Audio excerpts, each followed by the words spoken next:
working. Hey guys, it's me.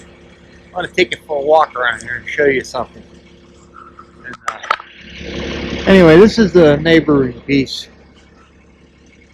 I bought it. A friend of mine, we do business, whatever. His wife's not too happy. I guess, I don't think she understands. You know, ignorance is bliss, you know. But here's what's going on in here. Now, this piece, they high graded it maybe 20, 30 years ago. I don't know how, 20 years ago. The tops are pretty much gone, so it's been a while. So they high graded the piss out of this place, right? And this is what was left, okay? Now, that ain't a bad tree. I'm leaving it, even though it's not the best, but I cut all the grapevines around it because it'll kill it. But the rest of this, that's a dead ash. But look at these little cherry stubs. These were all stubs that were smashed from the big timber being cut, okay? Now, they should have been cut. Look on the ground under here. They got enough top in them. They bush out. They got grapevine in them. This crap, it doesn't allow any regen under it. See how it's nothing under there? So, my objective is here, yes, we're going to cut the few grade logs that are left in here. I got clump of maple, you know, get rid of them. But the problem is, like, I'll try and leave that cherry over there, although it's defective too. It's a piece of junk. That one's all bird pecked on the other side. See how it's broken? It's junk. It's no sense in leaving it. It's just junk. I'll leave that other one over there. It's not very good either. But, you know, even this one, look at this. It was broke off. It's all stunted. It's junk. So my point being that people who don't understand this, right? And then she kind of pissed at me yesterday. I was down. They want me to stay away from the house, which I understand that. But, well, I don't like the way that looks over there. Well, the way it looks over there, number one, it was a tornado came through over here. But let me take you for a little walk. Now, me, I think this looks beautiful. Am I biased? No, I think I have science on my side. You know, you're not going to grow good timber in grapevines and junk. So what I did across this whole hill, across this whole job, was take out all the junk. We did cut the mature timber because it was what little there was of it needed to go. So all out down through this whole piece, I left whatever I could, and it's real thin right up in here because this area, as a storm came through. But I left poles wherever I could that had any potential for crop and for growing another crop, but mainly for seeding. You know, I opened all this, took all the junk out of it, right? All these same things. These broken off stubs full of vines and this and that. Well, anyway, the problem is what I'm getting at here. It gets very frustrating and very aggravating. Is ignorance. You know, these people make it sound like you're greedy. Ugh, you're just greedy and you're stealing everything.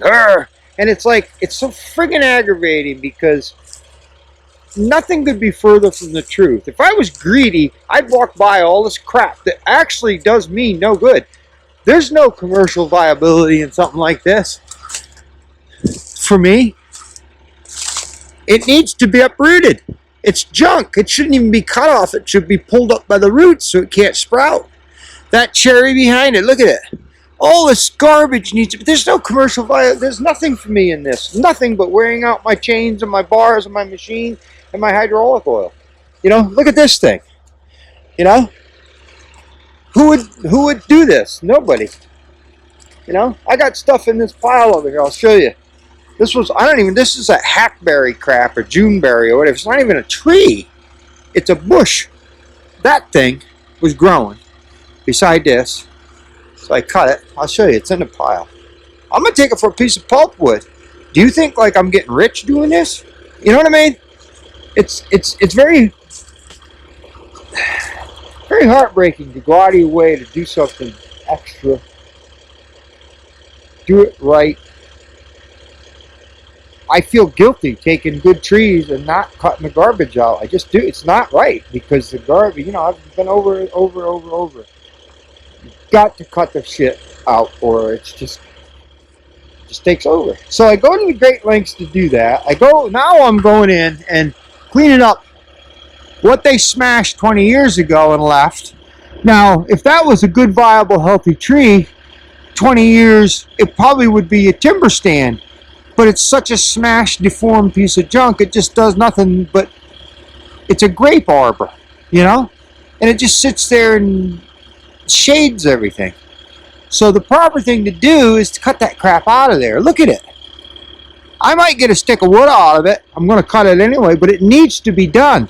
I'd make much more money if I was cutting stuff this size and walk by that like everybody else did.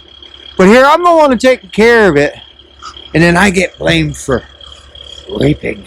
Oh, you took too much. Oh, it looks too open.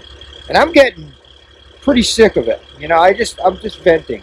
But it really, whatever. So look at this junk and tell me how many people, other loggers, you guys probably think I'm friggin' crazy.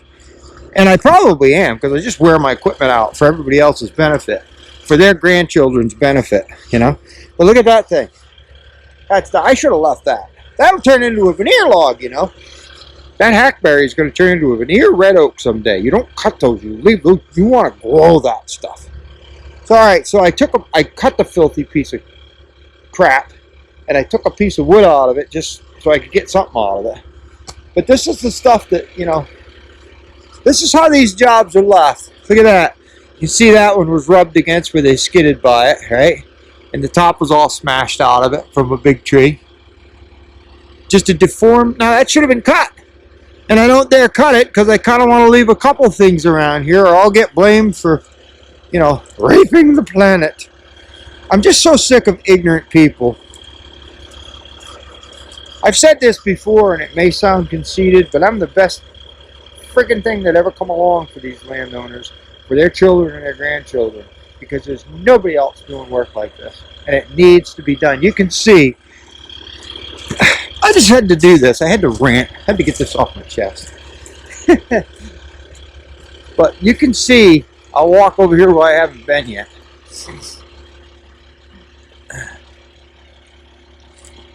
And I'm glad I'm doing this too, because if I get any crap from anybody, I just turn my video on and say, well, here's what I did. Because like this lady, she'll never take the time to come up in here and check this out and let you explain what you're doing, and she just gets all emotional because it doesn't look good. Well, whatever. Her husband gets it, but I don't want to get into that. So look at this stuff. That's beautiful stuff, ain't it? Well, let's leave that. Now, here's a quarter of an acre. This friggin' thing shades out. Nothing will grow under it. Look at the poor little ash. Now the borer got it, but see how deformed those things are? It's because they're trying to find light. Look at this garbage. And I'm willing to come along and clip this stuff. A lot of that I can't even get a piece of wood out of. Look at this. Where they bumped it all up before. They did that with the cable skidder. They skinned the crap out of everything. Left all these broken stubs. Look at this deformed piece of junk. That's a nice one to leave, huh? See, this is the stuff that I deal with. Almost all the jobs I do, and I granted, these jobs I do because nobody else will do them. And there's an occasional nice. I'm going to harvest these red oaks. They're ready to go, and he, could use the money. But in the meantime, I don't want to leave this stuff. Look at this thing over here. Look at that. Now that is an absolute example of something that was smashed to bits when they cut the big timber in here before, and they left it. They didn't cut it. So what is that ever going to make? Look at it. Look at this trash. Look at the vines. I'll rip all these vines out. Like I said, I'm wearing my stuff out. I don't know. I'm making one movement, cutting one tree that I can use, and making 8 or 10 more movements that don't benefit me at all. At all. There's nothing even viable in something like that, but it needs to come out. Now, the roots are there, you know. With sunlight, that root system might send up 10 shoots, and 2 or 3 of them will make a log someday. It needs to be done. Look at this thing. Look at that. That's beautiful. This is the way these woods are left, and this has been done. These woods around here have been hacked like this 2 and 3 times over the past 50, 60 years. They're so blessed to have somebody like me, and there's a few other crews out there doing this type of work. So blessed to have us come along and do this white butt. You know what I mean? I mean, literally. It's like cleaning out dirty diapers. And I'm just at the point. Part of me, it's like I don't even want to do this anymore because people are so unappreciative. They drive by and you hear all these snarky comments and what's he doing? He doesn't, you know. And it's like you're damn fools. If you'd learn something, if you look into things a little bit. I'm doing real forestry, you know. Now, what would happen around here, I'll tell you exactly what would happen around here if it weren't for me doing this. They would come in, they would take that red oak, that red oak, that red oak, that red oak, and nothing else would get cut. All this garbage, the vines would all stay, all this deformed filth would just stay here and stagnate this ground. And it would be literally just a patch of grapevines and bent over junk for 200 years. You know, nothing. It won't grow enough to pay the taxes. You know, the way I'm doing it, it'll come back like dog's hair in here. And in 50 years, somebody will be cutting timber out of here. You know, in 50 years, you'll have red oak like that in here, and cherry, you know, and everything else. But this is what I deal with, and most of these jobs that I do like this are the results of consulting foresters that bid them out. Most of them are. Sorry, that's just the truth. So they did a lot of good for you, didn't they? Here's the boundary line right here. Here's the old marker, old blue mark. That's somebody else's pile of crap. I'm going to ask them if they want to do anything, but I doubt they will. They like this stuff. This stuff, I'll just peek over in here. There's a tree that should be harvested. It ain't going to last much longer. That one's in good shape. And that red oak over there with the top all smashed out of it, that's ready to go. And then the rest of this stuff, oh, look at that. That's going to make some good hackberry timber pretty soon.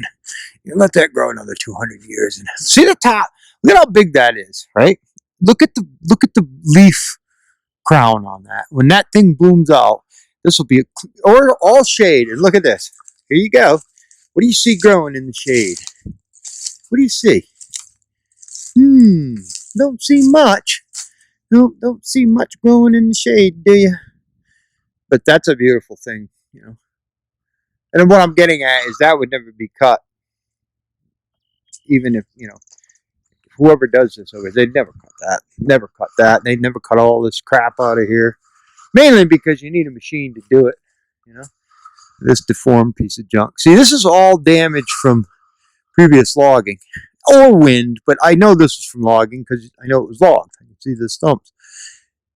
Fine, stuff like that happens. But this is why you coppice. Okay, you hear my little lectures on coppicing. This is why. If you'd have coppiced that thing whenever it was probably, you know, it was probably that size or something when it was cut in here. And if that was coppiced, chances are instead of having that deformed morphodite, you'd have maybe 2 or 3 stems much bigger, I would assume, and growing straight, or even 1 stem. You wouldn't have this deformed piece of junk that's just no good at all. All it is a grape arbor, you know? So, whatever. Okay, I vented. But I just want to explain this stuff. And I actually don't mind having this on video, because if she screams at me for cutting too much, well, you know what? You ought to be paying me to do this. To be quite honest, I should get paid to do this kind of work.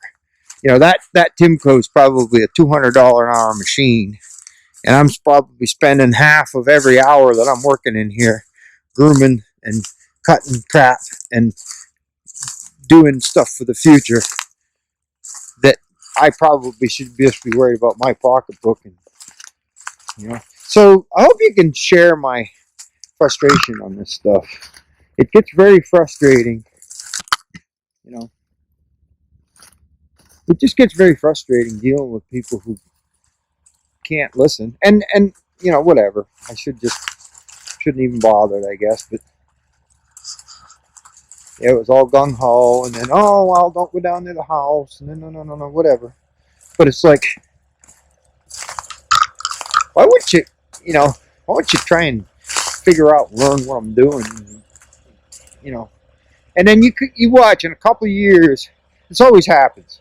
I get these negative comments and stuff, and then in a couple of years, this will all be like where I opened this up. This will all be hardwood, and it'll be, you know, 5, 6, 7 foot tall, beautiful hardwood saplings coming by the millions. You know, now not every one of them is going to be a beautiful grade tree, no, but a percentage of them will be that wouldn't have ever had a chance. You know, so if there's 500,000 trees that come up out of a million that are good trees, well, thank me for doing it. No, but I mean, you know, that's the truth. And then a few years, it starts to come in, and the deer come in, and then everybody likes it. Then you hear, wow, boy, that really, wow, that's grow, you know, or they don't even know it was ever caught. A lot of these women get all emotional about this stuff, and then as soon as it fills in, they don't even know it was ever caught. So, but this is what I got to deal with, this foolishness, and it's kind of sad. It's sad because the media and the public persona is just wrong. They're wrong on forestry, and so this is why I try and do what I'm doing, try to get people to think a little bit. And the beautiful thing is, like later on, I actually have a piece. I want to call a guy. I know he'll let me. One of my neighbors, we cut. We did this. And I went by there last night after this lady kind of chewed me out. And I thought, you know, I got to get a video of that. And it's just, I'll get a video of that and show you. It's just amazing what nature does when you just work with her a little bit. Give her a chance to go in the direction. You know, manage it. Manipulate it to the way you want it to go. We've given that chance. We're given that chance to do that. So, all right, I got to go. Got to sharpen my chain up and get to work. Ta-ta, guys.